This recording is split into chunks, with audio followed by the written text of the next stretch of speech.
semuanya, welcome to Expose, External Podcast and Education. Better education leads to a better world.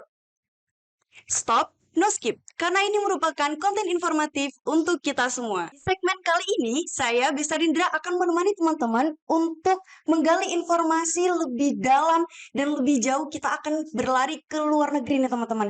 Karena kali ini kita akan membahas tentang bagaimana caranya kita bisa berkuliah di luar negeri, dan kita akan mengetahui gap-gap apa saja ketika kita keluar kuliah di luar negeri, teman-teman. Nah, sebelum kita lanjut nih, teman-teman, make sure teman-teman untuk subscribe channel YouTube dari BEMsium, dan jangan lupa untuk nyalakan lonceng notifikasinya agar teman-teman bisa dapat informasi dari konten edukasi yang lebih banyak lagi, teman-teman. Oke, teman-teman, kali ini kita tuh nggak sendirian aja nih, teman-teman. Jadi kita akan ditemani oleh narasumber kita yang sangat luar biasa, dan tentunya beliau ini memiliki segudang pengalaman untuk berkuliah di luar negeri.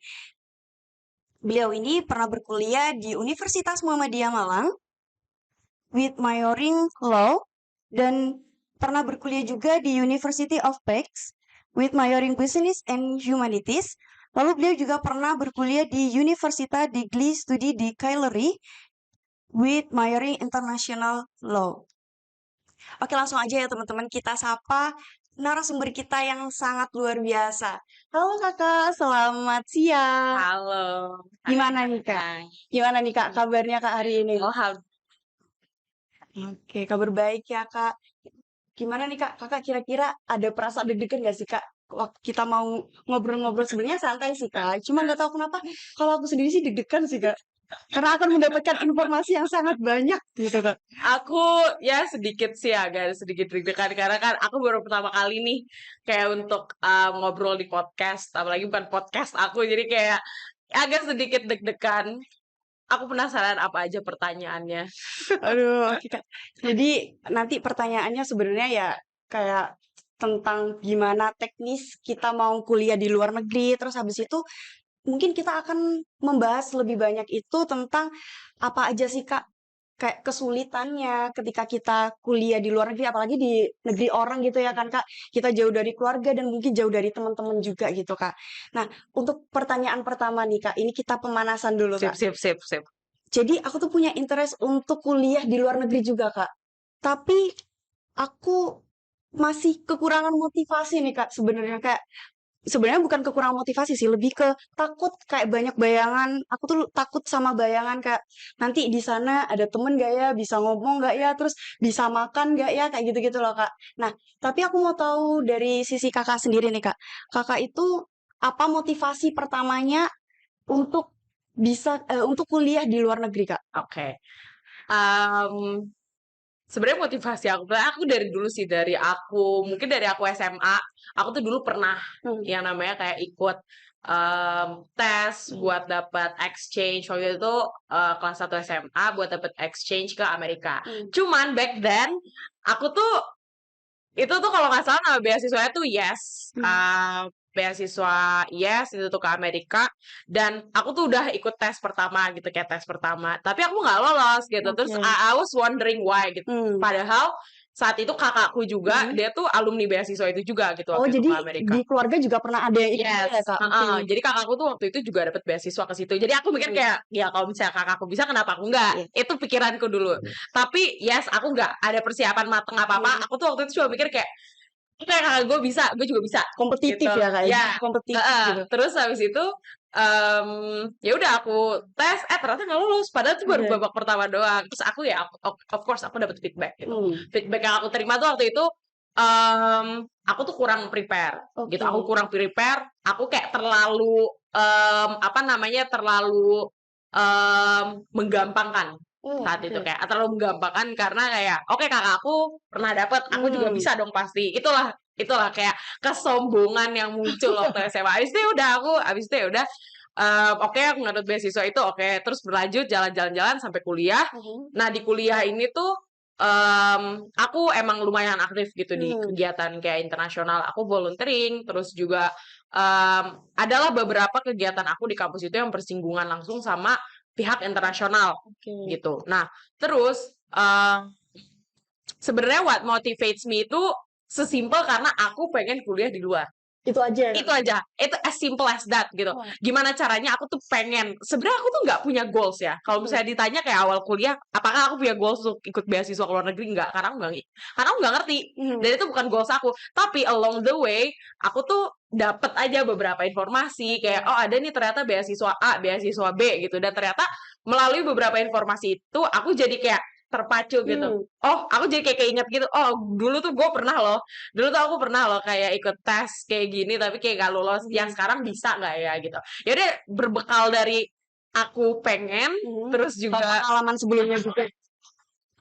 jadi ya udah simple as aku pengen kuliah di luar negeri, bodo amat keterima apa enggak, yang penting aku Daftar dulu. Karena aku tuh selalu menekankan ke diri aku daripada nyesel nggak daftar, mendingan daftar aja gitu, mendingan kayak gak lolos gitu loh, gak apa-apa gak lolos tapi daftar daripada dulu gitu kan Kak. daripada aku nyesel nggak daftar karena nggak ngapa-ngapain terus karena aku nggak gagal ngapain gitu kan. gitu dan aku tuh nggak tahu jawabannya aku tuh bakal keterima apa enggak gitu. Kalau misalnya aku daftar ya kan keterima atau enggak itu urusan yang lain kan, tapi kalau misalnya aku nggak daftar aku tuh kayak yang bakal nyesel aja, gue nggak daftar sih gitu.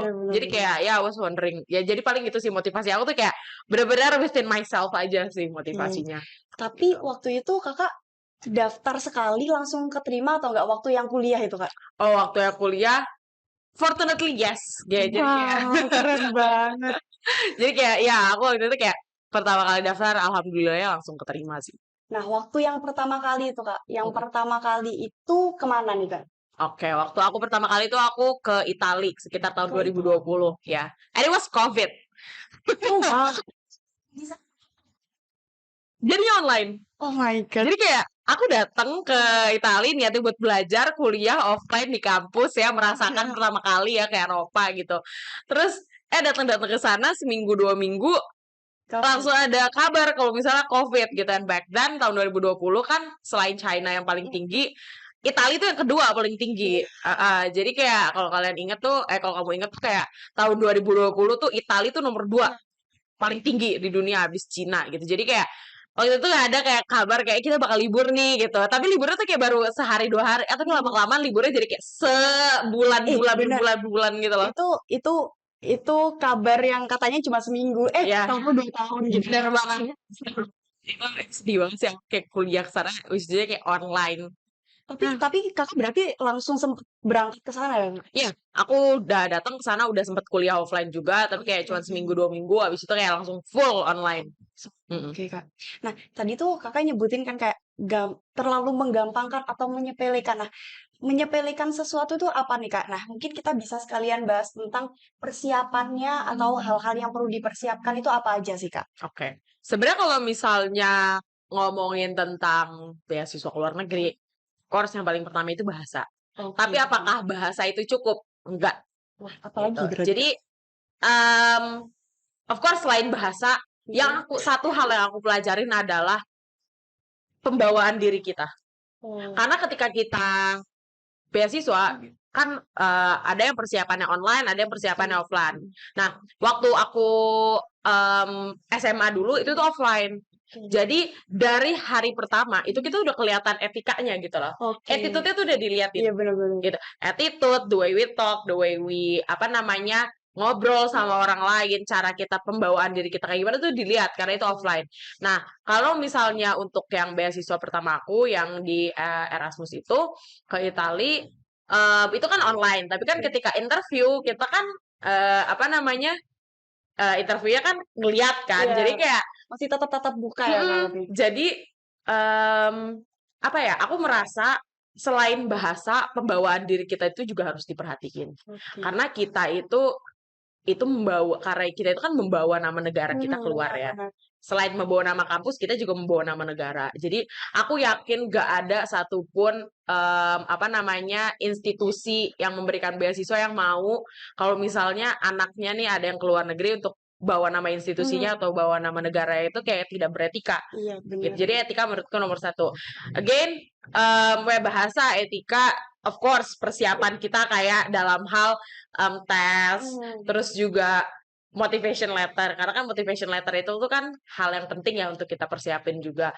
Karena kan orang itu baca intention kita itu nggak hanya dari CV, tapi dari cara kita menceritakan hal tersebut gitu melalui motivation letter. Apa sih yang memotivasi kita untuk daftar gitu sampai harusnya tuh kamu tuh eligible, kamu tuh apa namanya berhak untuk dapat beasiswa ini. Jadi gitu sih. Paling itu sih 3 hal yang menurutku yang patut untuk disiapin. Gitu. Kalau ngomong tentang motivation letter tadi Kak. Nah, kalau motivasi Kakak sendiri kan kayak emang ya saya cuma mau kuliah di luar negeri. Nah, Ya, waktu itu kalau boleh dikasih gambaran ya. dikit itu gimana sih Kak Kakak menggambarkan motivasi Kakak waktu itu? Oke. Eh, ketika menulis motivation letter, of course kita harus satu hal yang harus kita lakukan itu riset. Oke. Riset universitasnya itu kayak gimana, riset negaranya itu kayak apa, kotanya seperti apa, itu harus kita riset dan hal itu yang kita masukin ke dalam motivation letter gitu. Kalau misalnya dari aku sendiri, ya both Italia sama Hungari dan itu tuh dua-duanya itu tuh aku pasti riset mendalam gitu loh jurusannya apa, terus juga selain jurusannya apa, aku juga riset terkait apa namanya kotanya, negaranya, aku riset semuanya gitu. Jadi biar aku bisa menceritakan nih apa yang pengen aku lakukan di sana. Kalau misalnya motivasi aku itu, aku itu tipe orang yang suka sharing, aku suka bercerita gitu.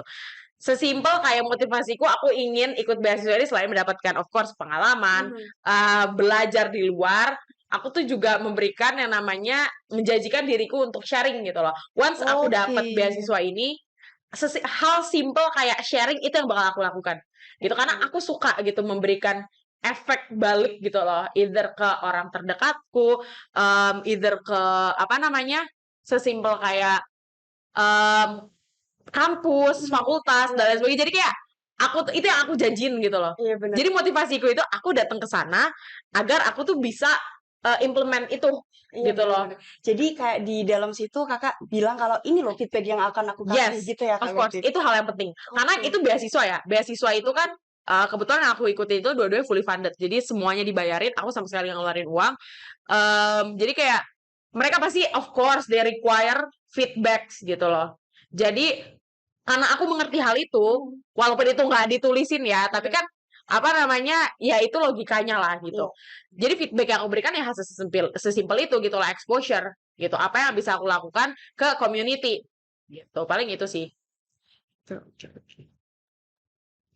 Nah, kalau ini kan Kakak nggak waktu kuliah ini pertukaran pelajar atau gimana nih Kak? Atau dari awal perkuliahan Kakak udah di sana? Oke, jadi kalau misalnya kuliah ini kan aku kuliahnya di Universitas Muhammadiyah Malang Iya. ya. Nah, itu tuh aku nggak full kuliah dari kayak semester 1 sampai akhir tuh nggak. Jadi emang exchange aja gitu. Jadi kayak beasiswanya itu in terms of exchange 1 semester gitu sih. Oke, jadi masa studinya waktu exchange itu 1 semester aja gitu ya Kak? Yes, benar. Itu bisa diperbarui nggak sih Kak?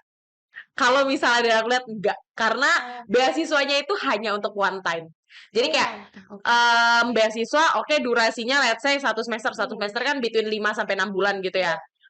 Ya udah itu nggak bisa diperpanjang lagi. Jadi emang sekali kita dapetnya beasiswa itu ya udah abis itu kita selesai kita pulang gitu. Berarti berarti kalau misalkan kita misal nih kita semester 3 ikut nih Kak. Terus habis itu nanti semester 5 kita mau ikut lagi gitu? Nggak bisa berarti karena one time atau gimana? Untuk beasiswa yang sama Itu enggak, nggak bisa. nggak bisa. Oke. Kalau misalnya ada beasiswa lain, it depends on the requirements juga ya. Jadi kayak ya udah beasiswanya beasiswa lain kayak aku kan 2 kali beasiswa dan dua-duanya dari institusi yang berbeda gitu. Oke, terus ini Kak. Kan kalau kita kan Kakak ke Italia kan ya. Yes. Jadi kalau bahasa internasional itu kan bahasa Inggris ya Kak. Nah, kalau Italia kan ada bahasanya sendiri nih Kak. Ya. Hungari juga ada bahasanya sendiri nih Kak. Nah, terus gimana caranya? Apakah Kakak ada ketakutan waktu di sana terus kayak oh my god aku nggak bisa bahasa Italia gitu. Karena sejujurnya aku pengen banget kan Kak kuliah di luar negeri tapi itu ketakutanku gitu loh.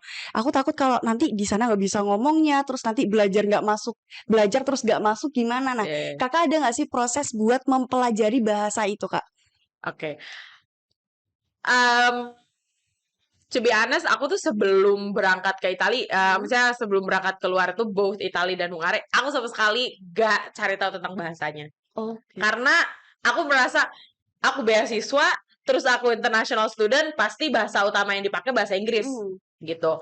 Tapi ternyata setelah aku ke sana, bahasa lokal tuh juga penting loh untuk dipelajari. At least bahasa ya sesimpel kayak buat nanya atau beli barang atau dan sebagainya. Jadi sesimpel itu gitu. Jadi kalau misalnya untuk ditanya adakah aku proses untuk belajar, kalau misalnya sebelum aku berangkat aku nggak ada proses belajar sama sekali. Dan itu adalah hal yang salah menurutku ya. Dan itu nggak boleh dilakuin karena kayak at least kita tuh harus tahu bahasa lokal karena kayak apa namanya ya kayak kita kemana kita at least harus paham gitu kan bahasanya. Tapi itu nggak aku lakuin gitu. Tapi of course aku belajar gitu. Jadi aku proses belajar bahasa Itali atau Hungari itu ketika aku kuliah di sana. Berarti justru malah waktu sudah di sananya ya Kak, bukan sebelumnya. Yes, jadi ketika aku di sana ada kelas bahasa aku ambil. Oh Gitu. gitu, oke.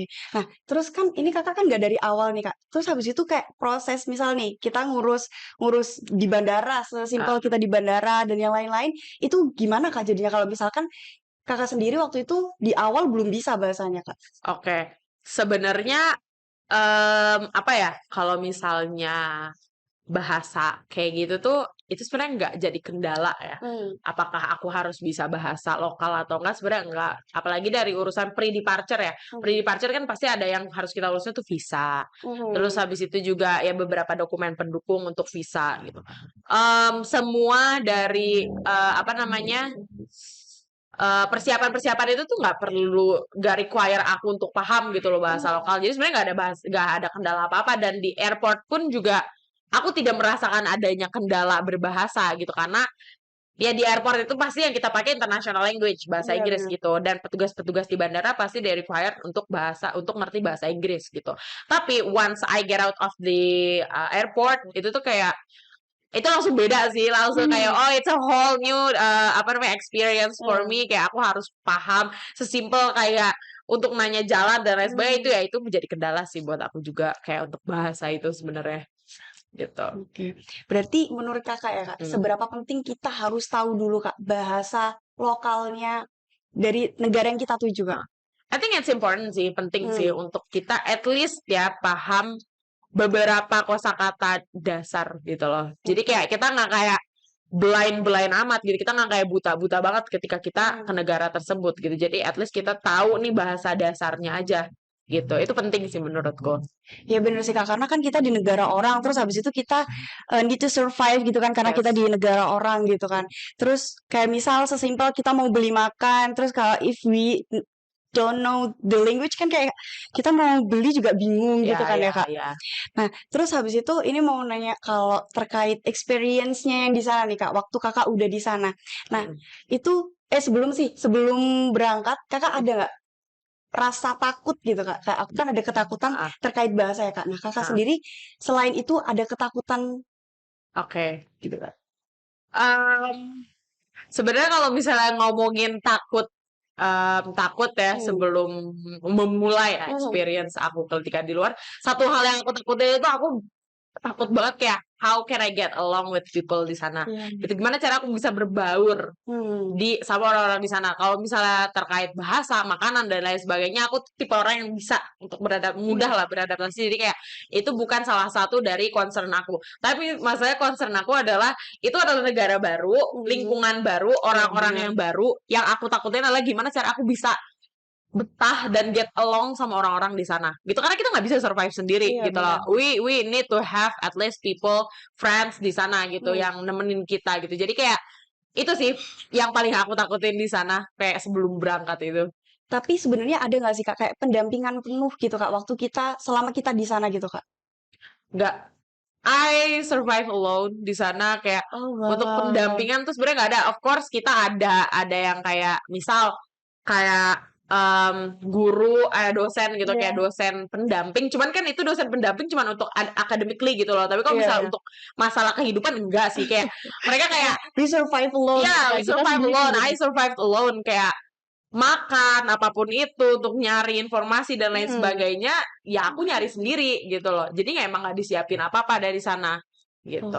Nah waktu kakak berangkat itu kakak ada nggak sih kak kayak partner gitu mungkin dari satu unit atau gitu ada nggak sih kak? Ada sih kan aku kan aku ikut dari 2 institusi yang Hmm. berbeda ya. Yang pertama dari Erasmus, terus yang kedua itu dari ISMA yang dari Kemendikbud. Nah, kalau misalnya untuk Erasmus itu aku ada waktu itu. Jadi dari satu kampus itu yang keterima ada 3 orang. Waktu itu ke Italia. Jadi ya udah kita bertiga gitu.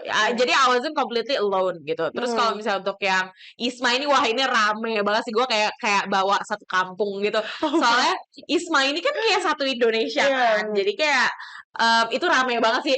Kalau misalnya dibandingin ya, aku waktu itu tuh ke University of Page di Hungari kan. Dan itu tuh dibandingin negara-negara ISMA yang lain kayak penerima. Aku tuh kayak paling banyak. Aku tuh gitu 41 orang. Oh wow. Jadi wah that's a lot. Jadi kayak I wasn't completely alone in terms of teman-teman ya. Jadi aku emang banyak orang Indonya. Waktu ISMA ya, waktu ISMA karena kan ya pemerintah Indonesia pasti pengen make sure kita tuh baik-baik aja gitu. Jadi aku merasa kalau misalnya experience aku ketika ISMA, aku nggak sendiri-sendiri banget, beda sama Erasmus. Kalau Erasmus kita bertiga, kita survive bertiga aja. Jadi nggak ditemenin. Jadi ketika kita ke sana, kita nggak ada dosen pendamping, nggak ada apa-apa. Beda sama ISMA. Karena kalau ISMA kan pasti pemerintah Indonesia pengen make sure kita untuk baik-baik aja di sana kan. Jadi pasti ada dosen atau yang membantu kita lah di sana.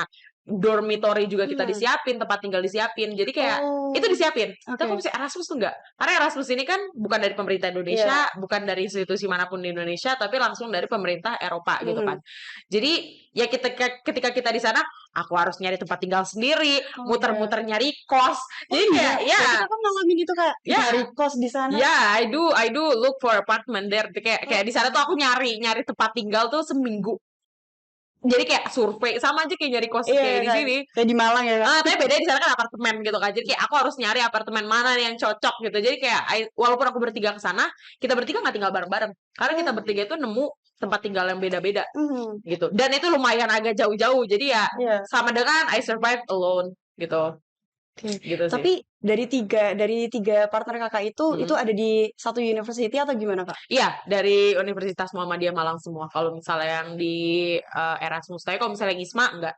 Ya itu bebas, itu dari mana Dari aja sih. seluruh Indonesia gitu. Ya, itu campur-campur kalau misalnya ISMA tuh.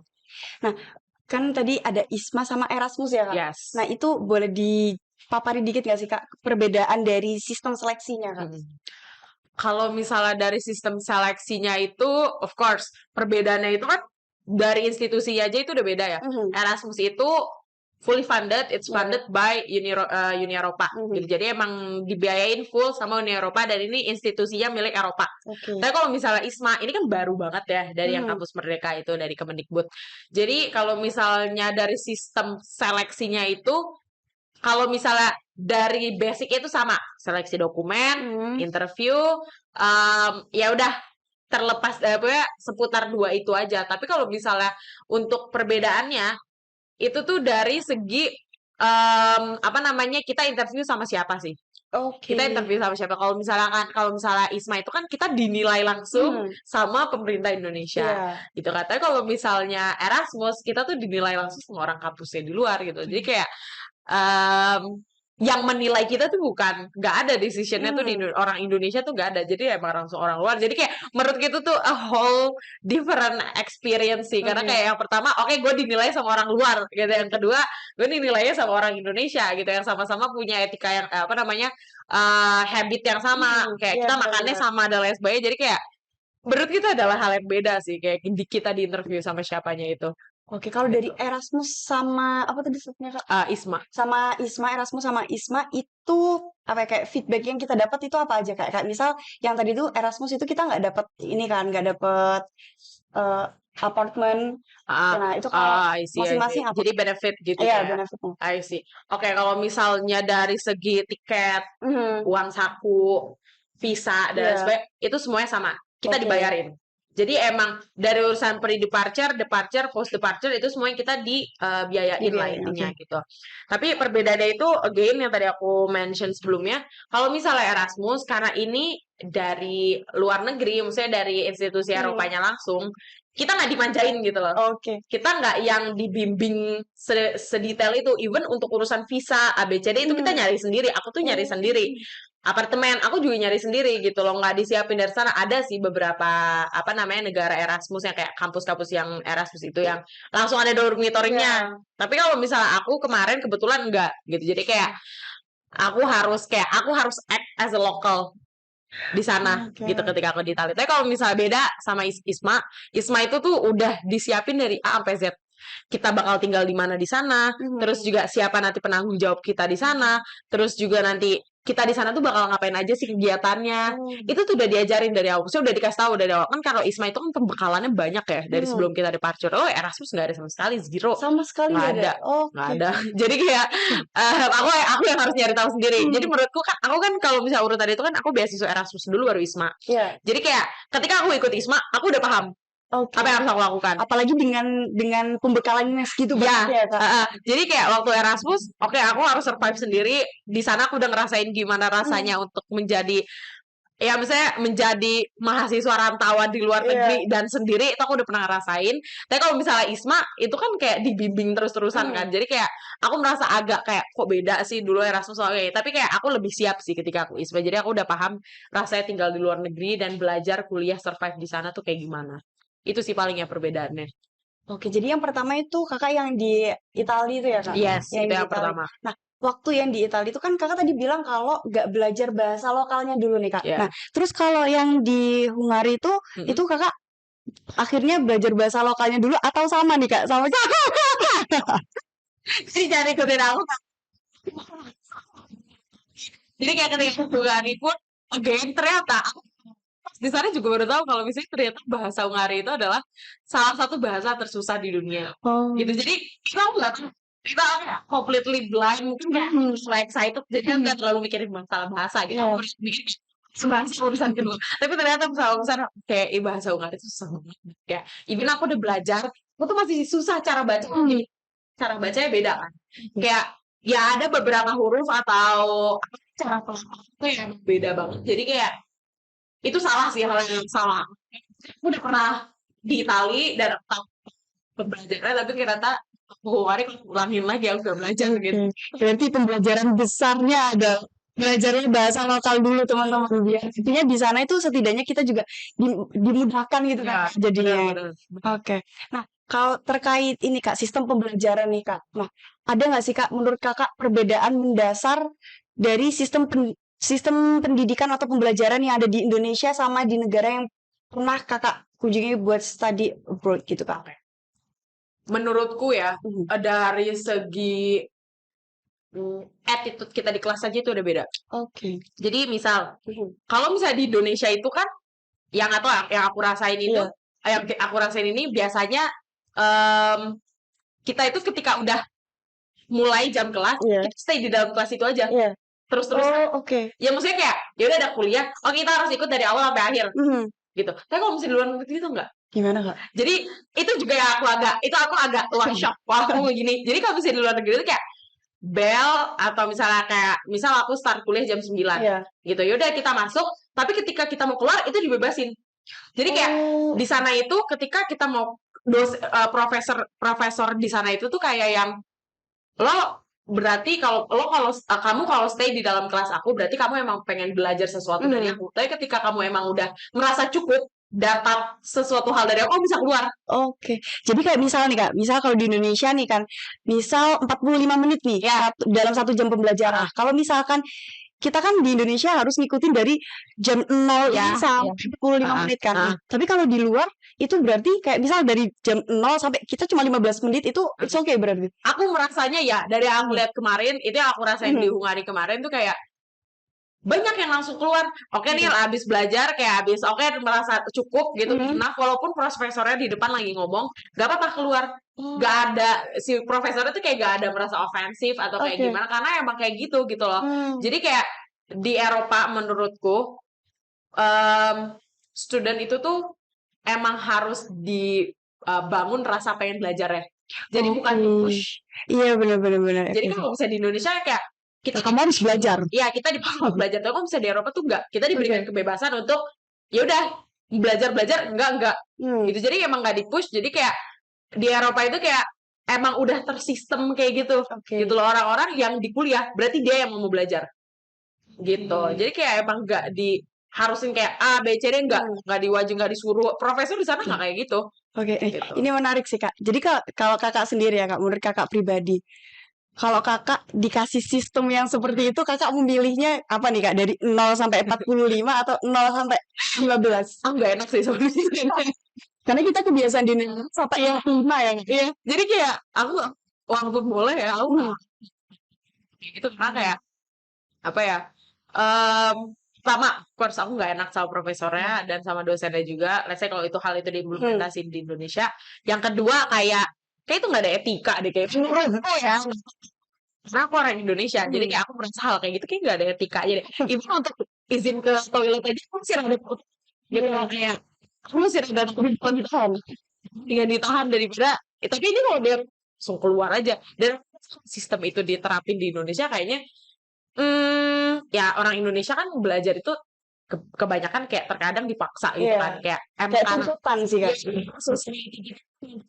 Oke, kita harus belajar, kita harus kuliah gitu kan. Kalau yang enggak kan. Jadi kayak kalau misalnya hal itu diimplementasiin di Indonesia juga, aku merasa kayak oke kayak nggak akan banyak udah mau belajar gitu. Dikit 45 menit terus habis itu 15 menit terakhir Kak. Biasanya Sih cocok sih untuk di Indonesia itu what it is. Jadi kayak udah cocok kayak gini. Itu sih paling yang pertama. Terus yang kedua keaktifan sih. Di Indonesia ini kan kayak nggak tahu aku ngerasanya tuh kalau misalnya ada satu orang yang nanya pasti kayak kadang di ambis. nanya sih kayak habis loh gitu gitu loh kalau di kelas. Jadi kayak kalau ketika aku di luar aku merasa kayak semuanya harus aktif. Oke. Jadi nggak ada salah-salah loh. Di Indonesia kan gitu ya. Jadi kayak Ih kok nanya sih? udah kelas terakhir udah jalan terakhir sih nanya sih gitu kayak Overtime. itu yang aku suka. Kayak soalnya aku sama satu orang suka nanya itu jadi kayak di Indonesia tuh aku merasa kayak aku terintimidasi atau kayak apa itu kan bisa dilihat tuh mau nanya apapun kayak interrupt itu boleh. Jadi kayak emang udah sistemnya budayanya kayak gitu jadi ya nggak apa-apa dan aku suka gitu dan aku berharap hal itu malah diimplementasi jadi kayak tapi ya itu emang udah budaya masyarakat sih kalau misalnya di sana gitu jadi kayak kalau misalnya di Indonesia aku kayak agak susah juga sih karena budaya masyarakat kita tuh kayak gitu gitu tapi ya overall itu sih dua hal perbedaan apa namanya sistem dan lain sebagainya. Tapi kalau misalnya dari cara pengajaran menurutku sama aja sih. Oke. Kayak PPT terus kayak dosen present di depan dan lain sebagainya menurutku sistem itu sih sama sih nggak ada bedanya. Oke. Nah, kalau untuk sistem penilaian nih Kak, kalau di Indonesia itu kan kalau menurut aku nih Kak, itu strict gitu loh kayak misalkan kita UAS itu berapa persen penilaiannya, terus UTS, proyek itu berapa persen kayak gitu-gitu kan. Nah, kalau di luar itu apalagi ini Kak, presensi kan. Nah, presensi itu kan kalau di Indonesia itu kan kalau di kampusku sih itu maksimal dalam satu matkul itu 3 kan. 3 yang nggak boleh 3 boleh absen gitu kan. Nah, kalau misalkan di luar itu gimana Kak? Kalau misalnya untuk presensi, bukan presensi, apa namanya persen kayak doas tugas itu sama. Oh itu sama. Sama. Aku juga kaget gitu lah. Nah, kok ada sih kayak gini? Sama gitu loh penilaiannya karena si profesornya itu juga jujur ke depan kita kayak jadi nanti penilaian tuh kayak A, B, C, D. Bisa presensi, absen enggak sih. Jadi kayak itu nggak dihitung sih kalau absen. Emang semuanya dihitung tuh emang fully dari partisipasi kita di kelas gitu loh kayak kita sering nanya. Of course ada yang bagian subjektifnya tuh juga ada gitu loh kayak subjektif, objektif tuh penilaiannya tuh pasti ada gitu. Jadi kayak misal aku terlihat aktif di kelas, aku pasti akan dikasih nilai lebih gitu. Tapi kalau misalnya untuk urusan absensi tuh enggak sih. Enggak, aku pun nggak pernah ngerasain kayak harus absen gitu. Itu nggak pernah sih di luar. Both di Italia sama Hungaria itu nggak pernah ada absenan kayak gitu sih. Oke, tapi menurut Kakak, kalau menurut Kakak pribadi sih, ini pendapat pribadi, itu penting nggak sih Kak kalau harus ada absen gitu Kak? Kalau di Indonesia ya, karena kayak kita tahu orang-orang di Indonesia kayak kadang suka nggak masuk kelas tuh kadang Kita kayak ada presensi aja masih nggak masuk. terus kayak terus kalau udah gak masuk kelas tuh nggak yang apa namanya nggak yang ngikutin kelasnya itu lagi misalnya kayak di kelas ini bahas ini gitu tapi dia nggak masuk nih tapi dia nggak belajar hal itu lagi gitu loh jadi udah lupain jadi kayak nggak dapet apa-apa. Oh, Kan oke. kalau gitu kan kalau di Iya, Indonesia iya. kayak gak masuk ya udah gue gak masuk aja gitu loh, nggak belajar, Gak nyari tahu nggak nyari tahu hari apa ini apa nih? nggak nyari tahu. Jadi kayak iya preferensi penting sih di Indonesia begitu. Oke. Nah, selanjutnya ini sih Kak. Kalau sebenarnya kita tadi udah bahas tentang culture shock nih Kak. Tapi menurut Kakak culture shock terbesar yang Kakak rasain itu apa Kak? Pertama bahasa, Oke. kedua em, apa ya, sikap orang, apa sih bahasanya tuh kayak em, attitude kali ya, atau cara ngomong ya, Personality-nya oke. personality Iya. ya personality orang juga beda gitu. Karena waktu aku di Hungari, waktu aku di Itali, ini pertama kali banget nih aku keluar ke Eropa, apalagi Iya. terus kayak kuliah di sana tuh sendirian. Terus kayak menakutkannya adalah waktu di apa namanya Italia itu tuh aku tinggalnya kebetulan aku dapat apartemen bareng sama orang Itali lokal. Jadi tuh di sana tuh apartemen tuh kayak barengan gitu loh. Iya. Nggak yang satu kamar, maksudnya mahal kan. Jadi aku kayak sebenarnya sama sistemnya kayak kos-kosan. Jadi kayak di dalam rumah itu ada banyak kamar. Oke, Nah, gitu. cuman kayak saat itu aku sendirian. Jadi kayak aku sama dengan aku ngekos gitu Iya. loh waktu di Itali. Ini tuh aku bener-bener kayak aku pernah sampai nangis gitu loh. Jadi kayak di Itali tuh aku tuh di seapartemen itu ada 4 kamar dan 2 kamarnya itu tuh diisi sama orang Itali lokal, itu cewek, ibu-ibu berdua dan mereka belum nikah. Terus kayak orang Itali beneran gitu loh yang udah tua gitu. Yang gak tua-tua banget lah, paling sekitar 30-an, mid 30s lah, sekitar pertengahan 30-an tahun. Terus orang Itali itu tuh kalau ngomong nih aksennya tuh keras. Oke. Jadi kayak aku yang datang ke sana ngiranya tuh aku diomelin. Jadi kayak dia ngomong apa, diomelin gitu loh. Jadi misalnya waktu itu di pertama kali di Italia itu tuh sistem pembuangan sampah itu juga sih culture shock yang paling shock menurut gue. Kayak di Indonesia orang kalau buang sampah semua sampah itu Jadiin satu. di luar tuh enggak. Even di dalam satu rumah nih ada 7 tempat sampah yang berbeda. 7 apa 6 aku lupa, pokoknya banyak gitu. Dan setiap tong sampah itu tuh ada kategori sampahnya, karena orang Eropa itu sangat amat memperhatikan waste gitu loh. Jadi kayak waste recycle dan lain sebagainya itu tuh mereka memperhatikan itu. Jadi emang di dalam rumah itu tuh juga harus dibiasakan gitu. Oke. Nah, waktu itu aku tuh di kamar mandi tuh salah buang sampah gitu kayak lah itu sampah tisu kalau nggak salah, sampah tisu, terus aku buang di toilet kamar mandi gitu. Apa sih ada sampah. So aku diomelin gitu. Bukan diomelin sih, aku dicat gitu. Itu aku itu pas awal itu aku masih kayak seminggu lah tinggal di situ, belum seminggu lah, kayak baru beberapa hari tinggal di situ. Terus aku tuh di chat di WA panjang lebar pakai bahasa Itali. Kenapa aku ngerti bahasa Itali? Jadi aku bahasa Itali itu aku translate. Terus aku baca kayak, wah ini gue diomelin gitu. Kamu tuh gimana sih udah dikasih tahu kamu tuh kalau buang sampah tuh ke sini gitu. Apa namanya kalau sampah ini tuh dibuangnya ke sini apa. Sebenarnya tuh kan kasih tahu. Saya tuh marah-marah gitu. Intonasi kita bacanya kan Intonasi baca kita kan beda ya. Terus dia tuh ada kayak tanda seruan itu kan serem ya. beneran. Iya. Dari seminggu. Kayak nanti sama mereka di rumah tuh kayak yang apa namanya kayak pas aku balik terus mereka ngomong lagi, tapi orang Italia itu mereka tuh suka mumbling gitu loh, apa ya bahasa Indonesia ya, kayak gerutu. Nah mereka tuh suka gerutu dan gerutu itu di depanku. Jadi kayak aku tuh merasa kayak wah ini kayak kayaknya dia benci banget ya gara-gara aku selalu buang sampah. Simpelnya itu kayak bagi mereka itu tuh hal penting. Nah ternyata orang Italia itu setelah aku pelajari ya, ternyata orang Italia ini mereka itu tuh straightforward dan ketika mereka ngelihat ada hal yang salah mereka kasih tahu. Oh, oke. Tapi emang ya cara ngomong mereka, aksen mereka kayak kalau di Indonesia ke orang Batak mungkin ya, aksen mereka itu tegas, keras. Jadi kita yang bukan orang Italia itu merasa kalau kita tuh dimarahin. Padahal enggak. Padahal cuma ngingetin biasa itu ternyata. Padahal kalau misalnya kita lihat, oh ternyata itu cuma ngingetin biasa. Nah, along the way ya aku udah mulai mempelajari cara kehidupan ala orang Itali, karena itu aku bener-bener hidup as a lokal lah di sana. Terus habis itu lama kelamaan ternyata aku sama orang yang marahin aku itu yang kira-kira kita malah temenan gitu. Dia malah yang temenin aku kemana-mana, dia yang suka, wah dia baik banget sih. Jadi kayak itu sih aku suka dari orang Itali, mereka tuh baik sama orang yang mereka nggak kenal. Jadi kayak aku tuh dia ngajak aku ngerayain Natal, dia Oh. ngajak aku ngerayain Paskah, dia ngajak aku kayak muter-muter ke pantai. Jadi ternyata dia sebaik itu gitu. Once kita udah kenal baik sama mereka atau bahkan kita belum kenal-kenal banget sama mereka. Itu sih paling kayak dari segi personality, terus juga aku sebenarnya kalau urusan makanan aku nggak ada hal yang aku culture shock dan lain sebagainya karena aku makannya itu kayak apa aja aku makan gitu loh, normal lah aku kayak. Aman Jadi ya Kak, berarti kalau aman lah. masalah makanan kalau Yes, Kakak sendiri aku aman. aman. Gitu sih. Jadi itu ya terus kemudian bahasa again juga bahasa kayak ternyata orang Eropa itu mereka nggak suka kalau belajar bahasa Inggris tuh mereka nggak suka. Apalagi orang Eropa kan banyak orang tua ya.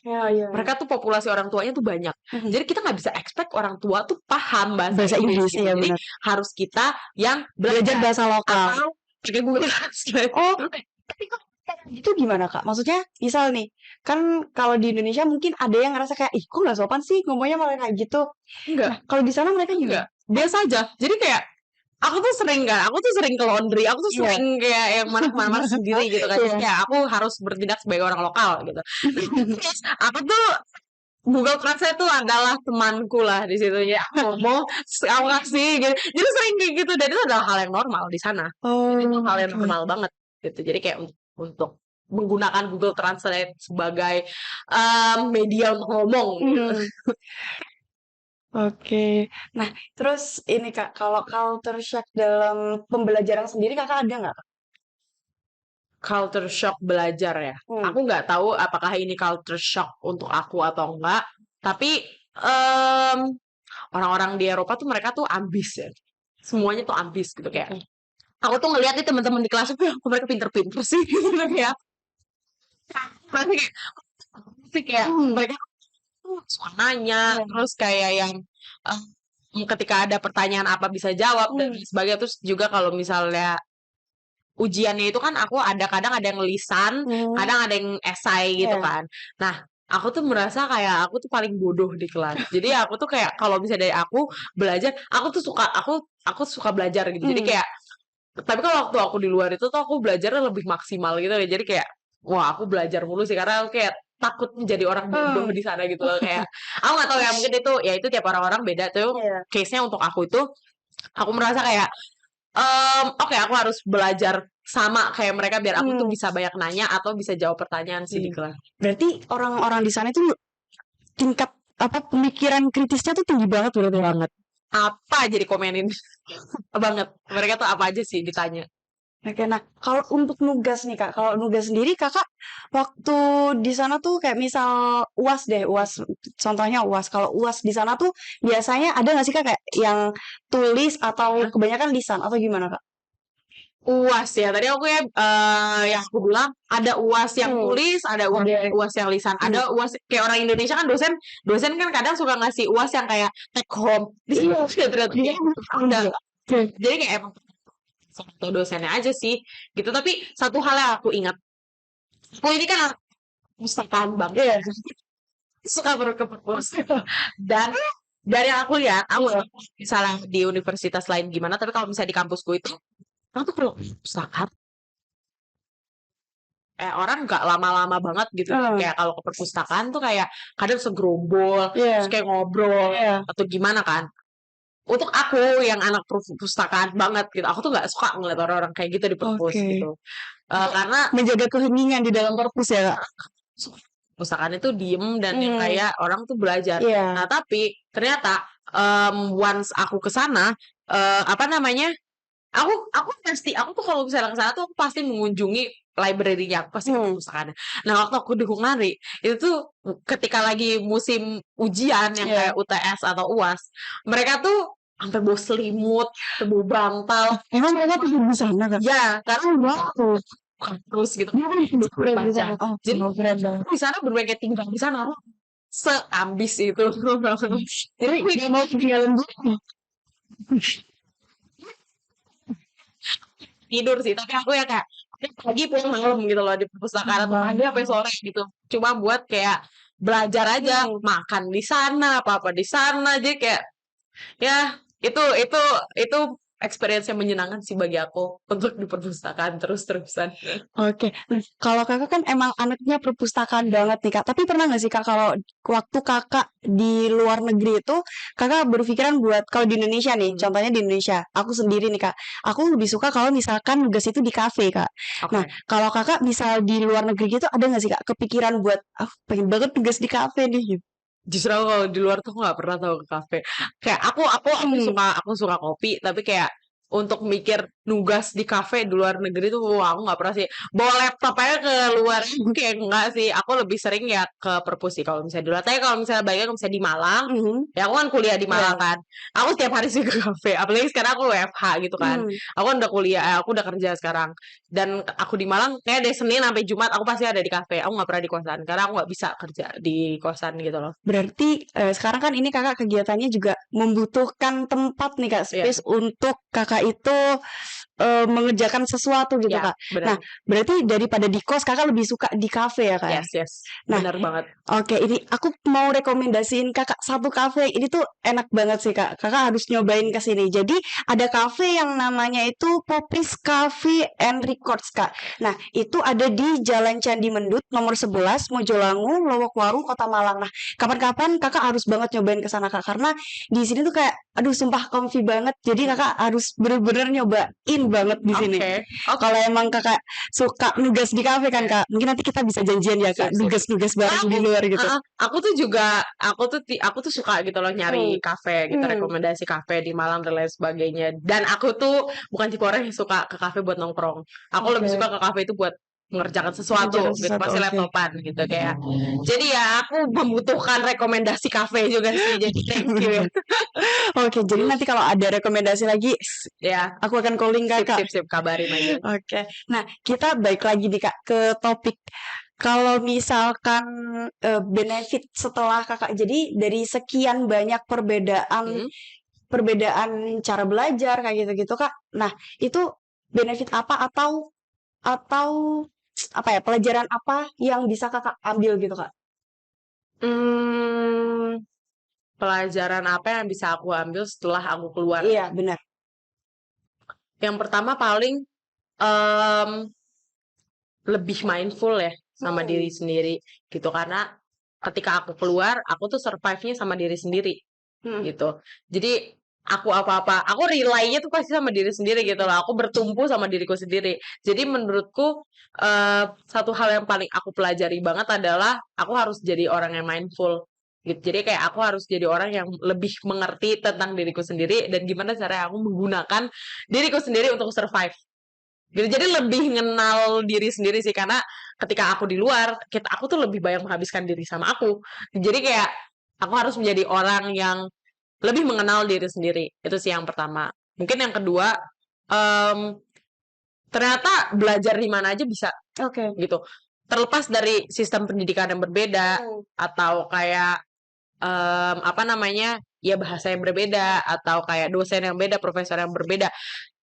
Ya nggak ada bedanya juga sebenarnya kalau kita lihat-lihat gitu loh. Ternyata em, ya semua itu balik ke diri kita sendiri gitu. Aku belajar kayak ternyata aku gak butuh-butuh amat kok untuk kayak Hmm. kuliah di luar negeri atau apa.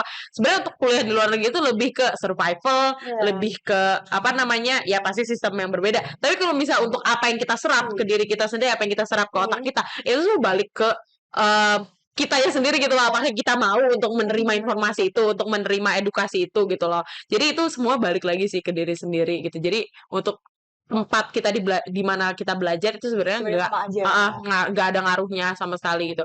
Ya yang perlu diperbaiki itu mindset sih. Jadi kayak Hmm. mindset kita tuh kayak ya lo jangan jadi mindset orang yang nggak mau menerima informasi lah gitu. Itu sih paling. Nah, Kak, tadi kan kita udah banyak ngobrol tentang sebenarnya dari tadi kita ngomongin experience-nya Kakak selama di sana sih, Kak. Tapi selain kuliah itu Kakak ada kegiatan lain gak sih, Kak? Mm.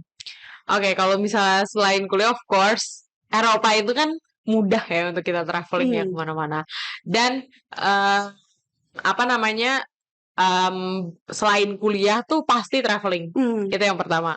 Karena again mudah kemana-mana, aksesnya mudah, naik kereta, pesawat, Hmm. murah juga. Jadi aku gampang banget untuk datang ke Oke. negara-negara lain gitu loh. Gitu sih paling. Abis itu, oh ya, sama em, aku tuh waktu di Hungari itu kan di setiap negara kan ada PPI ya. Iya. Nah, kebetulan waktu aku di Hungari PPI-nya tuh aktif gitu. Jadi aku ikut juga sih sama kegiatan PPI.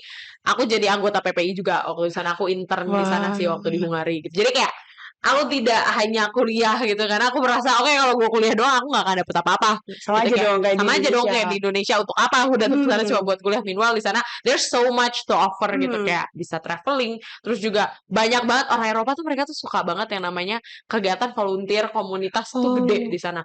Jadi tinggal kita aja yang milih gitu, kita milih kita mau ikut kegiatan apa gitu. Kebetulan ya udah waktu itu aku pilihnya udah aku sama PPI, paling gitu sih kegiatanku.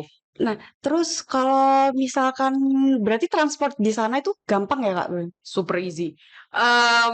Kayak aku akan bertanya-tanya kenapa orang Eropa butuh mobil, karena aku kan waktu di Hungari itu aku tinggal di kota kecil gitu kan. Iya. Aku bukan di ibu kota, aku di kota kecil. Dan ternyata di kota kecil, even di kota kecil aja, sistem transportasi umum itu udah bagus banget. Tertata banget ya. Kemanapun aku mau pergi selalu ada bus di situ. Jadi kayak Keren banget. Jadi sangat amat mudah, easy akses kemanapun aku mau pergi itu tuh selalu ada transportasi umum. Jadi nggak perlu worry terkait hal itu, karena sistem transportasi umum di Eropa itu sangat amat maju ya, even di kota-kota kecil kan. Kalau misalnya di Indonesia kan nggak gitu ya. Iya. Masih belum lah Masih gitu. belum. Berarti Gitu kalau sih. misalkan ini kan kakak yang di Hungari itu kan ada di kota kecil ya, Kak. Nah, berarti kalau akses mau ke kota pun gampang gitu ya, Kak? Ada, gampang. Oh, wow. Kalau Gimana, mau ke Kak? kota gitu tuh gampang. Ada kereta, ada bis. Ya, jadi kayak it's easy lah di sana gitu, dan nggak terlalu mahal gitu. Jadi Oke. aku mudah aja kalau misalnya aku pengen ke kota, walaupun jaraknya kayak 3-4 jam gitu. Oke, nah itu sistem pembayaran untuk transportnya itu gimana, Kak? Apakah free? Tapi kan kakak maksudnya istilahnya kayak bukan warlock kan, bukan warga Ya, lokal ya. kan. Nah, itu gimana, Kak, sistem pembayarannya? Kita tuh kalau misalnya di Eropa, both Italia sama Hungari, mereka Ya. tuh punya kartu akses yang subscription. Oh. Jadi kartu aksesnya itu tuh kan kalau misalnya di sini kan kita punya e-money doang kan. Iya, benar. Dan kita tuh harus isi ulang kan. Kalau di sana tuh enggak. Kita beli satu kartu, let's say kita beli kartu yang bulanan, izin 1 bulan. Ya udah kita bisa tap di mana aja. Oh, Gitu untuk seberapa banyak pun itu, Kak? mau berapa kali, 1000 kali lu tap juga nggak apa-apa gitu, masih bisa gitu. Karena itu itu tuh waktu gitu loh, jangka waktu, ada yang 1 hari, ada yang 1 minggu dan lain sebagainya, ada yang 1 bulan, 3 bulan, 6 bulan. Jadi itu emang sistemnya tuh kartu gitu loh. Jadi kayak bukan kalau misal e-money kan konsepnya kayak berapa uang yang ada di dalam ya kan, Kak? Ya, itu Kalau itu uang. tuh berarti unlimited selama jangka waktu itu ya? Yes, gitu. Jadi, nah aku as a student, aku seru dapat banget. promo. Oke. Jadi student di Eropa tuh enak banget deh. Apapun promo, makan promo, kartu promo. Jadi semuanya tuh kita dapat potongan harga, dan jadi kalau mau ke Eropa tuh saran aku sih kuliah ya, harus jadi student ya, jangan jadi pekerja ya. Karena murah gitu kalau misalnya jadi student, kita dibayarin. Jadi kayak ya enak lah kalau misalnya jadi student di sana gitu. Oh, seru banget. Semoga nanti deh aku Ya, menyusul kakak. bisa. Dan ya, Kak. Nanti kalau aku tanya-tanya boleh nggak sih, Kak? Boleh, silahkan. Oke. Nah, kalau ini kan kakak udah di 2 negara nih, Kak. Kira-kira kakak ada target atau ada keinginan pengen ke misal Korea Selatan nih, kayak ada nggak sih, Kak? Sejujurnya ya, sebelum aku tuh nggak pernah tahu kepikiran untuk ke Eropa tuh, sama sekali nggak pernah. Gitu. Karena menurutku Eropa itu mahal, dan saat itu aku mikirnya kayak akses untuk ke sana tuh susah gitu loh, kayak beasiswa itu susah dan lain sebagainya. Jadi targetku aku selalu pengen ke Amerika gitu. Aku selalu pengen ke Amerika dari dulu. Karena menurutku beasiswa di Amerika banyak, terus kayak apa namanya? Aku melihat kayak orang-orang tuh lebih sering gitu ke Amerika daripada ke Eropa. Tapi once aku udah pernah saya di Eropa, aku mau balik lagi ke sana dan kayak tinggal untuk kuliah gitu loh di sana. Kuliahnya tuh yang kuliah gitu. Terus semester gitu aku pengen banget S2 gitu di sana. Jadi ya tuh ya pengen baliknya sih ke Eropa lagi sih, kayak either ke Belanda atau sih aku pernah travel ke mana namanya, ke Vienna. Oh my god, itu super pretty dan kayak cantik. Itu tuh definisi kota cantik, kota yang bagus banget. Jadi aku merasa oke, I belong here. Target ke any city lah di sana. Oke. Berarti kalau menurut kakak nih kak, Mm-mm. kan kakak udah 2 kali. Ah, Menurut kakak gampang atau susah sih kak buat dapetin beasiswa dari riwayat kakak? ya dari riwayat nggak tahu ya apakah kalau bisa awal yang muda sebelum sih sih kayak karena setiap beasiswa tuh pasti ada challenge-nya masing-masing. Ada kualifikasi sendiri ya. Jadi even aku udah punya riwayat hidup, let's say aku udah punya experience, aku pernah kuliah di sana. Menurutku aku pernah kuliah di Eropa pun itu tuh hanya memudahkan dari sisi visa. Visa kalau yang harus apply visa. Dan visa itu nggak mudah gitu kecuali kita punya experience ke sana sebelumnya gitu. Jadi gitu. Jadi aku untuk let's say nanti untuk S2 atau kayak nanti ke depannya aku pengen kuliah let's say di Belanda gitu. Aku harus dapat visa Belanda dan pengalamanku aku udah pernah dapat visa Schengen di negara sebelumnya kan. Jadi kayak I think it would be easy untuk dari segi dokumen gitu kayak visa gitu. Tapi kalau misalnya dari segi apakah aku akan keterima atau enggak itu akan beda banget sih karena apalagi S2 ya. Itu kayak requirement-nya pasti lebih besar dan harus direlate sama kayak harus ada korelasinya antara apa yang kita lakukan dan apa yang pengen kita belajarin nanti gitu. Jadi I don't think it would be easy, cuman kayak akan menambah wawasan aja sih. Kayak kita karena udah pernah kesini, karena aware ya karena kita udah tahu alurnya gitu. Yes, kita paham, kita ngerti cara tinggal di sana kayak gimana. Jadi mungkin itu sih untuk menambah wawasan aja. Tapi kayak untuk jadi jaminan gue bakal keterima apa enggak sih. Oke, nah kalau part yang paling susah itu apa sih kak? Karena selama ini tuh yang aku pikirin itu ya part paling susah adalah bahasa. Tapi aku punya temen katanya ya part paling susah itu kamu harus mempersiapkan esai bla kayak gitu kak. Nah, menurut kakak apa part yang paling susah untuk disiapkan gitu kak? Aku setuju, esai. Esai itu paling susah karena gimana caranya kita bisa meyakinkan institusi yang memberikan beasiswa ke kita hanya dalam satu apa namanya ya 500 kata gitu. Gimana coba caranya? Susah kan? Jadi kayak kita harus merangkai semua pengalaman hidup kita atau apa yang pengen kita jual ya dari diri kita sendiri ke dalam satu tulisan yang dibaca sama orang lain gitu loh yang sama sekali kita nggak kenal. Jadi menurutku emang sih bener part paling susah itu menulis essay atau motivation letter. That's why bukan di komunitas sih, di orang-orang yang biasa beasiswa atau biasa menulis essay itu tuh kita ada yang namanya proofreading gitu. Jadi kayak misalnya kita nulis esai gitu. Setelah kita nulis esai pasti kita proofread gitu loh. Either ke orang yang sebelumnya pernah dapat beasiswa itu atau ke dosen atau ke orang yang kamu percaya untuk baca gitu kan tuh orang lain yang baca gitu kan. Ya emang sih kita agak malu gitu esainya dibaca karena menurutku esai itu sangat personal gitu. Jadi tapi sometimes kita butuh itu gitu loh, untuk mendapatkan justifikasi atau judgement dari orang lain gitu loh. Misal ini kurang di sini, ini kurang di sini gitu. Karena esai itu sangat tricky. Aku pun nyiapin esai itu 2 bulan gitu karena dan itu tuh 2 bulan itu tuh hasil aku riset ke sana kemari gitu. Aku nanya ke dosenku, aku approach semua dosenku kayak aku percaya. So, aku nanya sama mereka kayak gimana sih cara nulis esai gitu. Gimana sih cara ini. Sampai akhirnya aku mendapatkan formula yang oke untuk menulis esai gitu di dalam esaiku gitu. Dan hal itu juga apa namanya aku ajarin juga ke orang-orang yang emang mereka suka nanya sama aku. Dan thank God orang-orang yang terkadang nanya sama aku mereka keterima juga di itu gitu. Kayaknya abis ini aku juga. Jadi menurutku proofreading itu adalah hal yang penting gitu dalam menulis esai. Jadi ya kamu harus mikir lah gimana caranya kita meyakinkan orang lain gitu loh untuk bisa menerima kita, menganggap kita itu worthy dari tulisan itu gitu. Jadi itu sih yang paling susah menurutku.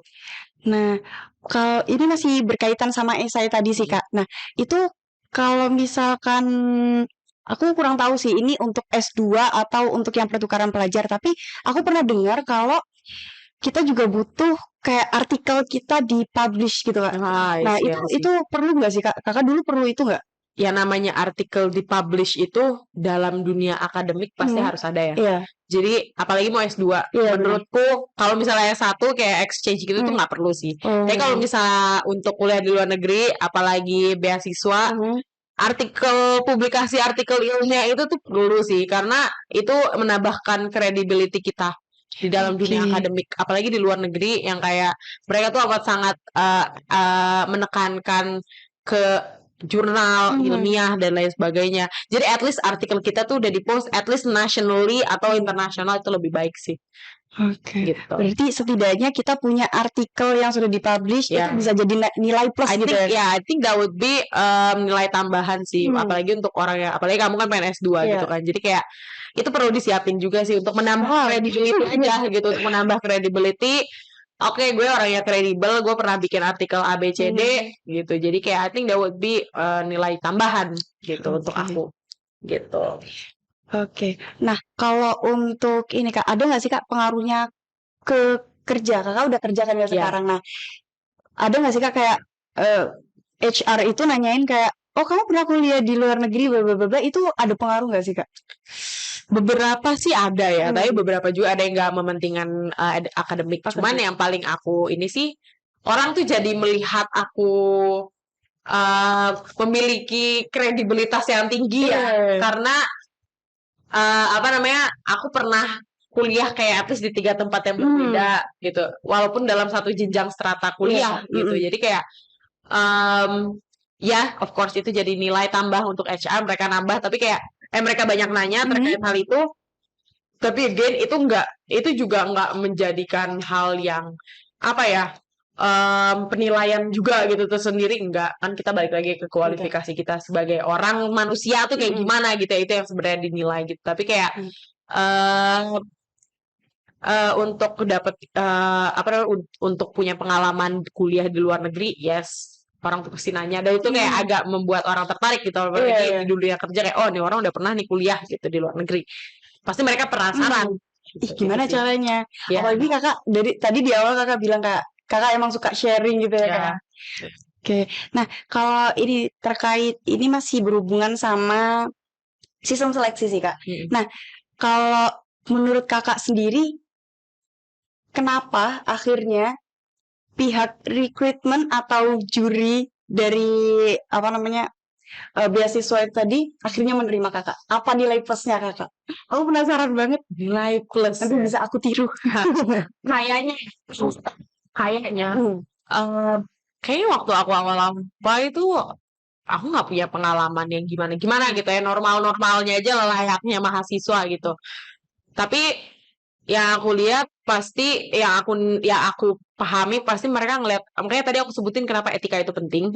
Orang tuh pasti ngelihat personality kita. Kita tuh orangnya kayak gimana sih? Apakah aku orang yang diem-diem, atau kayak apakah aku orang yang kayak gak mau ngobrol sama orang lain? Apakah aku orang yang aktif? Apakah aku bisa aku tuh terlihat orang yang bisa survive gak sih di luar negeri? Gak sih untuk membawa institusi ini, atau untuk menerima beasiswa ini gitu dan menjadi awardee gitu.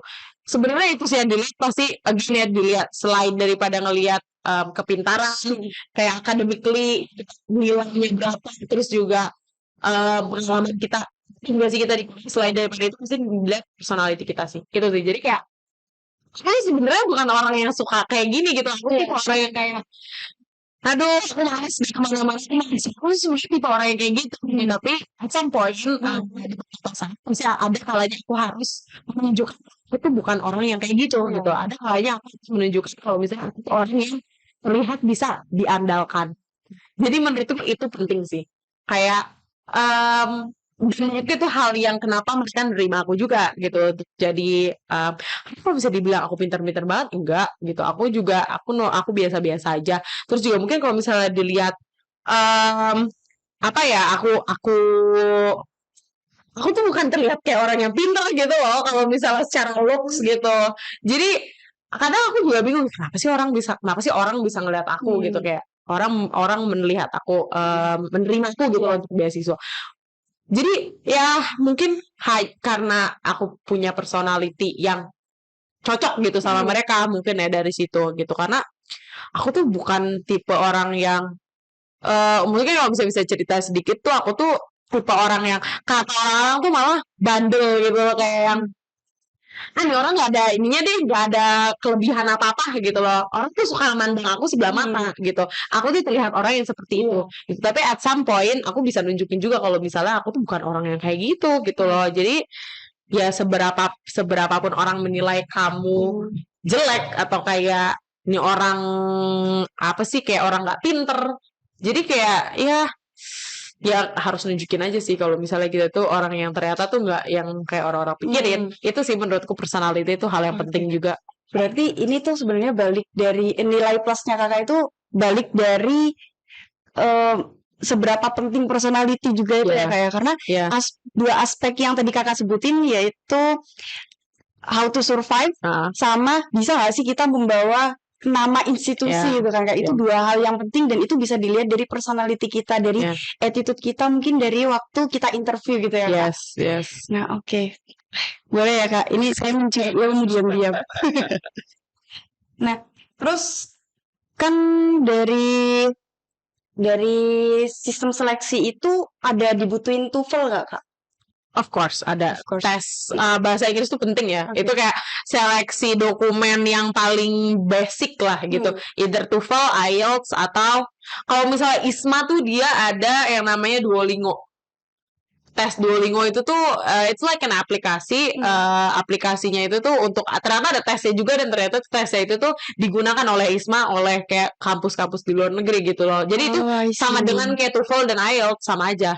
Gitu. Jadi itu kayak ada tambahan itu pun aku juga baru tahu sih dari ISMA. Jadi kayak yang kita tahu kan TOEFL, IELTS doang kan. Tapi ternyata ada tambahan lagi gitu ya. Itu Duolingo gitu. Jadi itu penting sih. Tes bahasa Inggris tuh. Dulu kakak waktu persyaratan itu yang dibutuhkan kan karena ini di luar negeri ya kak. Berarti kan we need to know how to talk with English. Ya, basicnya itu kan di Inggris gitu kak. Nah itu perlu kayak TOEFL aja atau IELTS juga kak? Satu-satu aja sih. Satu aja. Jadi kayak aku sih waktu ISMA tuh aku ikutnya ini ya. Duolingo ya. Dan kalau misalnya bisa dibilang aku tuh tes bahasa Inggris tuh nggak pernah tinggi gitu loh. Jadi kayak ada yang orang bilang tes bahasa Inggris tuh hasil harus tinggi tuh enggak menurutku enggak ya gitu.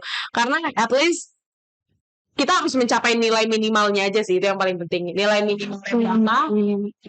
Udah tunjukin diri sendiri gitu. Aku tuh bukan tipe orang yang grammatically gitu loh. Aku bukan tipe orang yang grammatically correct. Aku bukan orang yang kayak grammar guru yang sampai nilai itu kayak bisa tinggi gitu. Aku orang yang secara ngobrol aku lancar, professionally aku bisa, academically aku juga nggak bagus-bagus amat gitu. Jadi sebenarnya untuk orang-orang yang kayak belum pede sama bahasa Inggrisnya tuh salah sih, pede aja gitu loh, kayak keep practicing terus-terusan gitu. Jadi kayak jangan biasanya tuh yang menghalang kita untuk kayak at least apply beasiswa itu diri sendiri kan. Nah, kita takut. Iya. Gue takut deh bahasa Inggris gue kurang. Iya emang. Sebenarnya aku banget pede gitu loh. Fake it till you make it itu sih yang selalu aku tekanin ke diri aku sendiri gitu. Apakah ketika aku daftar beasiswa pertama kali bahasa Inggris akademikku udah bagus gitu enggak? Aku kadang di kelas pun aku juga masih hahaha gitu. Tapi belajar gitu kayak bahasa Inggris yang biasa aku lakukan sehari-hari itu beda banget ketika di kelas gitu. Karena di kelas itu kan bahasa Inggrisnya di level yang berbeda. Iya benar-benar. Jadi bukan ketika walaupun kita bagus nih di akademik bahasa Inggrisnya, tapi belum tentu di speaking kita bagus. Jadi kayak itu ada dua hal yang berbeda dan itu harus dipelajari lagi. Jadi semenjak di Itali tuh aku jadi kayak belajar, ini ada kosakata akademik bahasa Inggris akademik yang emang ternyata aku nggak tahu. Gitu. Jadi kayak emang beda gitu lah. Itu sih. Iya berarti emang ini sih kak kayak misal grammar kayak sama sih kak sebenarnya aku sama kakak kayak aku tuh grammar tuh nggak terlalu bagus gitu loh. Tapi kadang kayak orang ngomong tuh aku ngerti kayak gitu. Nah untuk kayak how to speak gitu kayak how to ngomong ke orang itu kadang masih kayak takut gitu loh kak kayak sih salah. Nah itu kakak kasih tips dong kak. Gimana caranya karena kan biasanya tuh kalau misal nih aku try to speak in English terus habis itu teman-temanku bilang kayak makan tahu tempe aja ngomong bahasa Inggris gitu kayak sedih.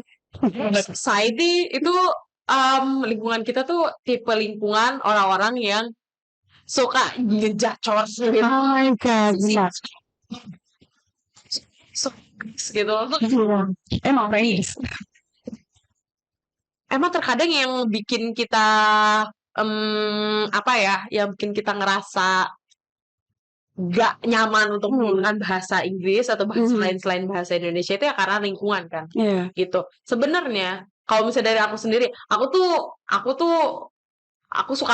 terkadang daily itu aku ngomongin bahasa Inggris gitu.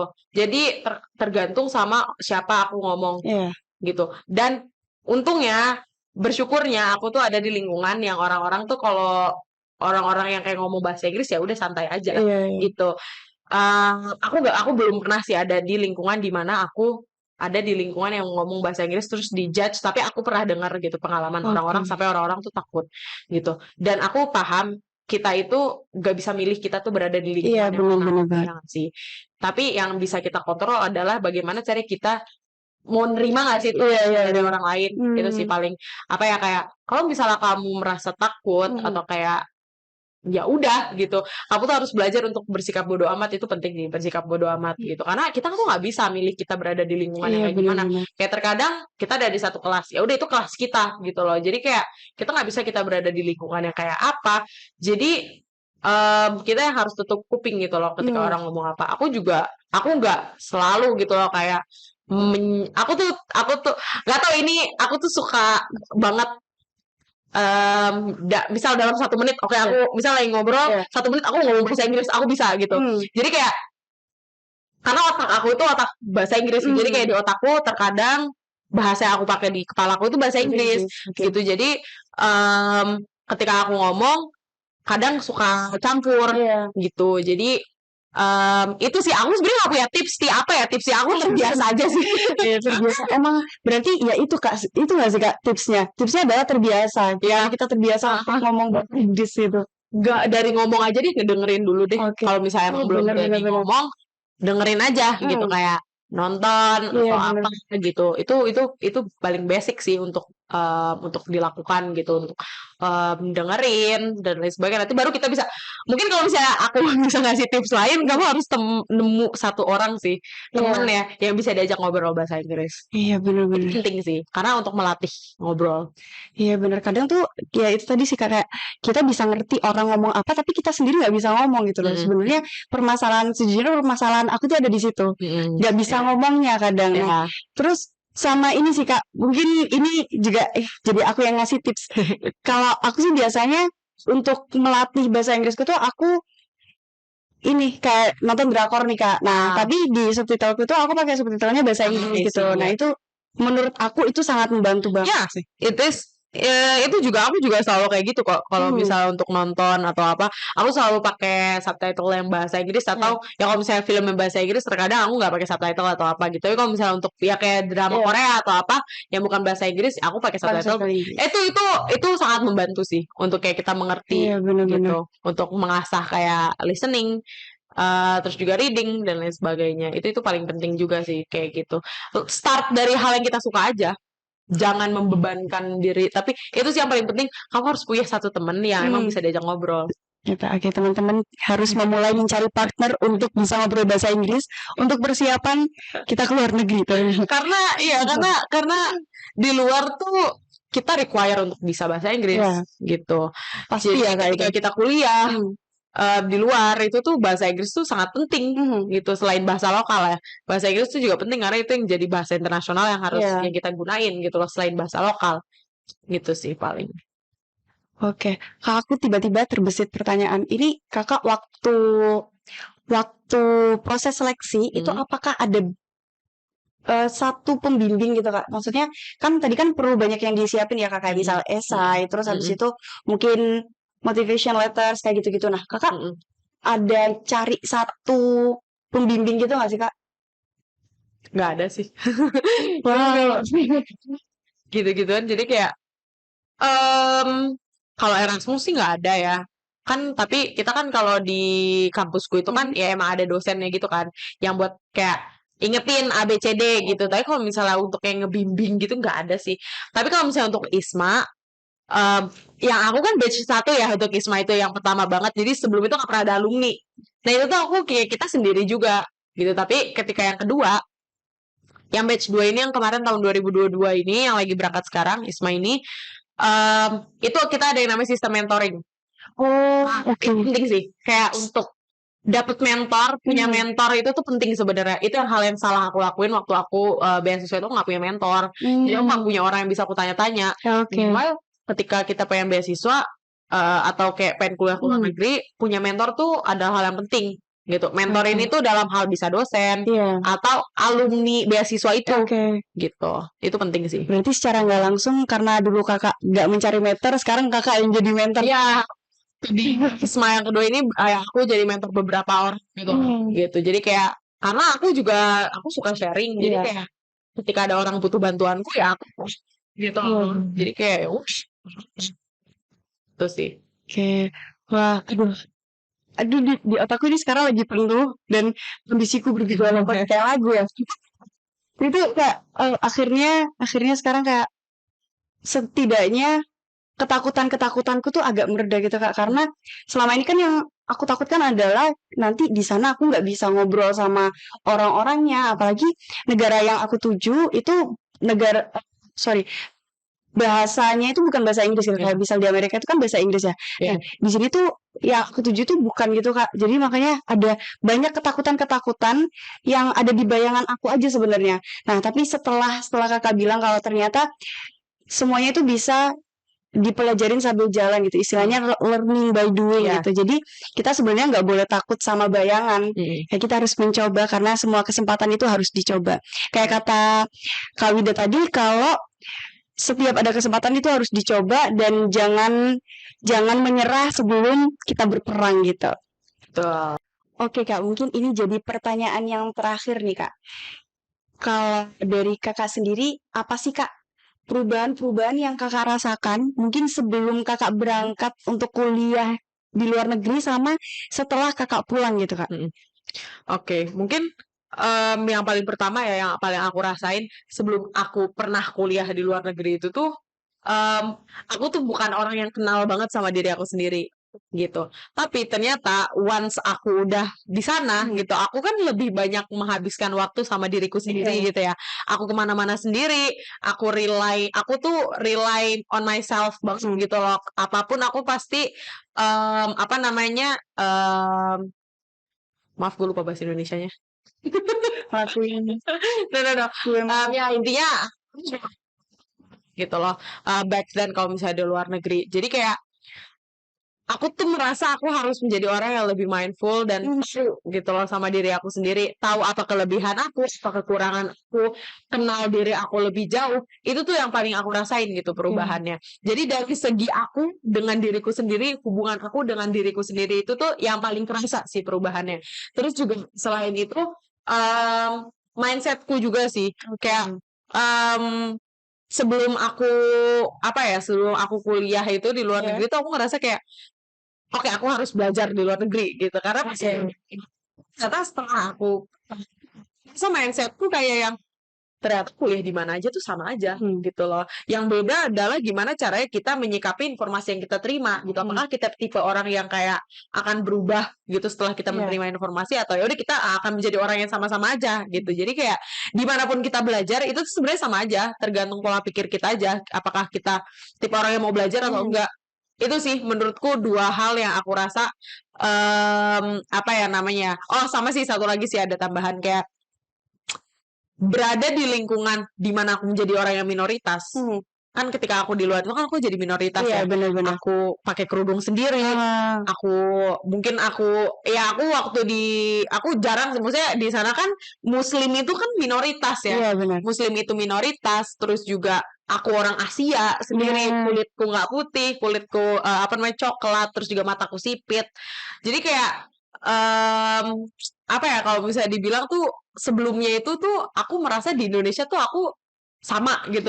Banyak orang Muslim, terus juga banyak yang pakai kerudung, sama lah intinya aku tidak merasa menjadi kaum minoritas gitu. Tapi ketika aku udah di luar, aku tuh merasakan rasanya jadi orang yang ada di kaum minoritas tuh gimana gitu. Jadi bisa memposisikan ya Kak. Jadi aku tuh belajar untuk gimana caranya memposisikan diri aku berada di menjadi orang yang minoritas gitu di dalam sebuah negara atau di dalam sebuah komunitas, dalam sebuah lingkungan orang gitu.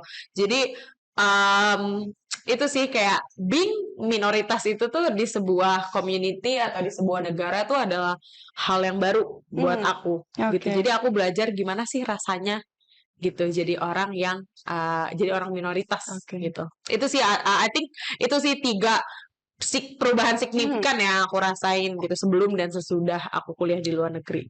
Oke, berarti emang yang semuanya tuh sebenarnya jadinya balik ke diri kita sendiri ya, Kak. Ya. Yang pertama itu kita jadi benar-benar kenal sama diri sendiri gitu. Kan otomatis jadi kita lebih menghargai diri sendiri juga gitu kan.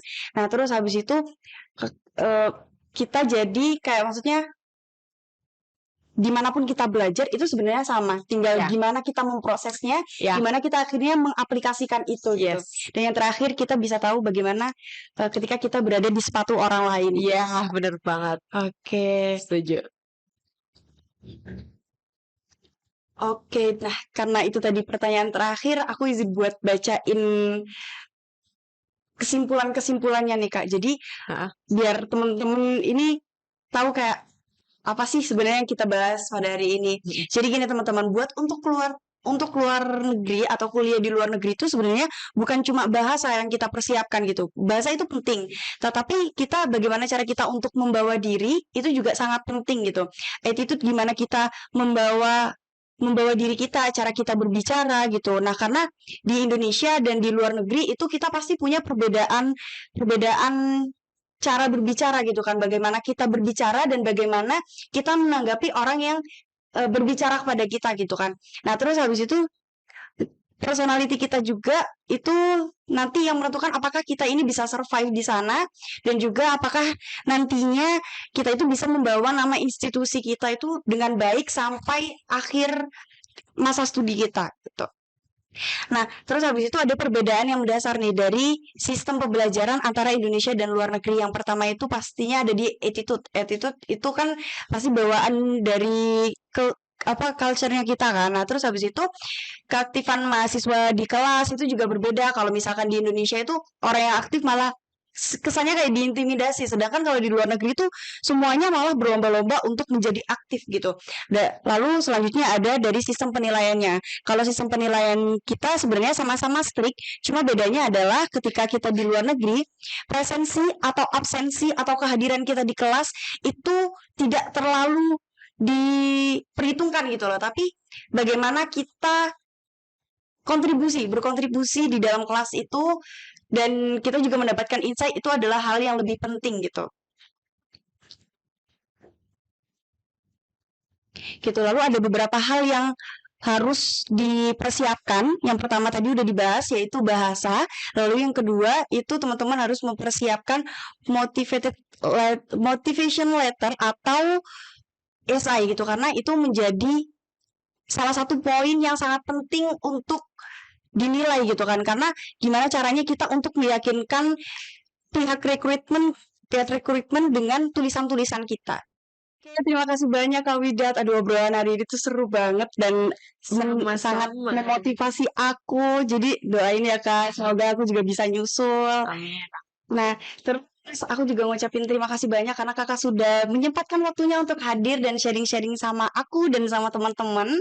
Dan mungkin nih Kakak, untuk sebelum kita benar-benar menutup nih Kak, mungkin Kakak ada yang mau disampaikan nih untuk teman-teman. Oke. Mungkin kalau misalnya dari aku sendiri ya, jangan pernah takut sih untuk coba daftar apapun itu, untuk urusan kuliah, kerja, pengalaman apapun itulah. Ketika kalian melihat opportunity ada di depan mata kalian, itu tuh jangan pernah yang namanya takut gitu. Lebih baik kalian tuh nggak apa-apa gitu loh, nggak keterima gitu, daripada kalian tuh nggak daftar apapun sama sekali gitu loh. Karena ketika kalian nggak daftar, kalian tuh nggak tahu gitu loh jawabannya tuh apa, entah kalian keterima atau enggak, itu tuh kalian nggak tahu gitu loh. Kalian nggak mendapatkan penilaian atas diri kalian gitu. Tapi kalau misalnya kalian udah pernah coba daftar, masalah keterima atau enggaknya itu urusan belakangan lah. Yang penting bagaimana caranya kalian tuh nggak takut gitu loh untuk mencoba. Itu sih yang paling penting dari aku.